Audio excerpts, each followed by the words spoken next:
नमस्कार,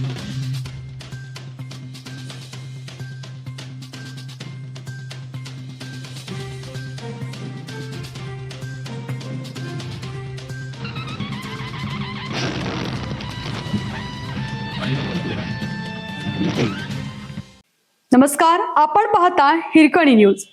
हिरकणी न्यूज प्रत्येक क्षण ताज्या घडामोडी आणि महत्त्वाच्या प्रत्येक बातमीसाठी नेहमी तत्पर. पाटसच्या माजी सरपंचाच्या मुलाचा कारनामा. शेवाळवाडी ते थेऊर फाट्या दरम्यान समोर येईल त्या गाड्या उडवल्या.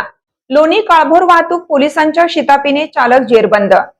सोलापूर राष्ट्रीय महामार्गावर सोमवार दिनांक 3 रोजी सायंकाळी घडलेल्या थरारक प्रकाराने प्रवाशांमध्ये भीतीचे वातावरण निर्माण झाले.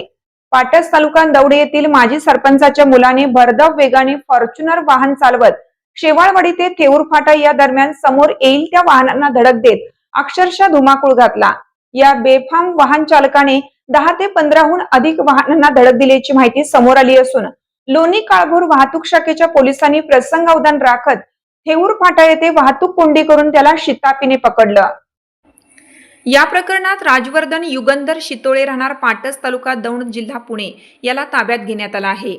ही धाडसी कारवाई लोणी काळभोर वाहतूक शाखेच्या महिला पोलीस हवालदार आरती खलसे, महिला पोलीस नाहिद शेख, पोलीस हवालदार विवेक जगताप आणि ट्रॅफिक वॉर्डन सागर राऊत यांनी केली. या बेफाम वाहन चालकाच्या धडकेत 3 जण गंभीर तर 3 ते 4 जण किरकोळ जखमी झाल्याची प्राथमिक माहिती आहे. लोणी काळभोर येथील गंगा गणेश कुंभार या गंभीर जखमी झाल्या असून कवडीपाट टोल नाक्याजवळ एका महिला व तिच्या लहान मुलालाही दुखापत झाली आहे. तसेच इतर काही वाहनांचे मोठ्या प्रमाणात नुकसान झालं आहे.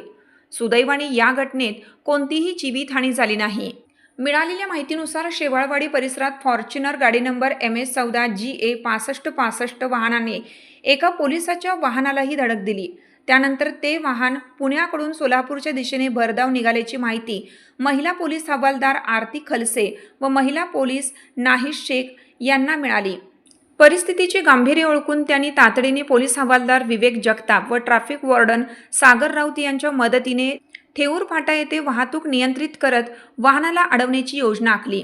वाहन चालक राजवर्धन शितोळे यांनी मद्य किंवा अन्य कोणत्याही अंमली पदार्थाचं सेवन केलं होतं का याबाबत अद्याप अधिकृत माहिती समोर आलेली नसून याबाबतचा तपास सुरू आहे. तपासानंतरच यामागील नेमके कारण स्पष्ट होणार आहे. या घटनेमुळे पाटस माजी सरपंचाच्या मुलाच्या बेफिकीर कृत्याची सर्वत्र चर्चा रंगली आहे. प्रभावशाली कुटुंबातील व्यक्तींनी कायद्याचे पालन करण्याऐवजी अशा प्रकारे नागरिकांच्या जीवाशी खेळणे अत्यंत संतापजनक असल्याची प्रतिक्रिया नागरिकांकडून व्यक्त होत आहे.